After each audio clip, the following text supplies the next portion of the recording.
আসসালামু আলাইকুম গাইস, কেমন আছেন? আশা করি সবাই ভালো আছেন। আজ আমি আপনাদের সামনে মোবাইল ভার্সেস আমি যে এই ক্যামেরাটা দিয়ে ভিডিও করছি এই ক্যামেরার সাথে কিছু তুলনা করব। এর ভিডিও কোয়ালিটি এবং ছবি আপনারা ছবি দেখলেই বুঝতে পারবেন। আজ আমি এই মোবাইলটা দিয়ে কিছু ফটোগ্রাফি করব আর আমার যে ক্যামেরাটা আছে এই ক্যামেরা দিয়ে ফটোগ্রাফি করব। আপনারা বলবেন কোনটা সুন্দর হয়। প্রথমেই বলে রাখি, এই ক্যামেরাটি খুবই পুরনো, যা আমার আব্বু ব্যবহার করে আসছে, এখন আমি ব্যবহার করছি। আপনারা দেখবেন কোনটা কোয়ালিটি ভালো এবং কোনটা সুন্দর হয়। অনেকে বলবেন এই মোবাইলটা এটা তো ক্যামেরার সাথে আলাদাই, কিন্তু বর্তমানে এই মোবাইলটা অনেকেই দেখে বুঝে গেছেন। মোবাইলের নাম বলে দিব আমি।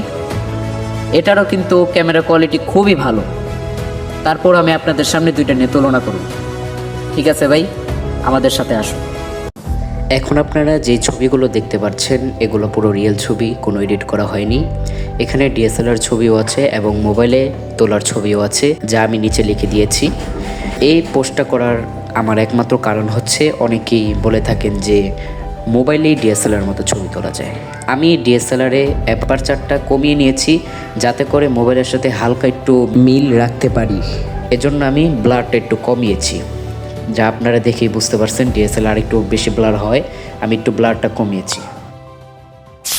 এখানে আসো, ভিডিও চালু করে দিছি। ও আচ্ছা, সম্মানিত দর্শক মণ্ডলী, আমি একটু ছবি তোলা ব্যস্ত ছিলাম, তাই দুঃখিত। আপনারা তো দেখতেই পেলেন এই মোবাইলের ছবিগুলো এবং ক্যামেরার ছবিগুলো। আপনারা আপনাদের মতামতগুলো জানাবেন কেমন হয়েছে, আর এখানে কোনো ভুল ত্রুটি হয়ে থাকলে ক্ষমা সুন্দর দৃষ্টিতে দেখবেন। আমি এই মোবাইলে বদনাম করতে যাচ্ছি না, আমি এই মোবাইলটা ইউজ করি। এই মোবাইলটা খুবই ভালো এবং এর ক্যামেরা খুবই ভালো। আমি এখন ভিডিওটা করছি বিকাল মানে সন্ধ্যার এরকম ভাবে। এই সময় কয়েকটা ছবি তুলেছিলাম, যা দেখে আমি বুঝতে পারলাম নাইট ফটোটা এই মোবাইল একটু কমই সুন্দর হয়, কিন্তু দিনের ছবিগুলো খুবই সুন্দর হয় এবং বিভিন্ন ছবি এবং আপনাদেরকে আমি তো দেখালামই সুন্দর হয়। কিন্তু নাইটটা ক্যামেরাই বেস্ট এবং সব দিক থেকে ক্যামেরাই বেস্ট, এটা আমি বলবো।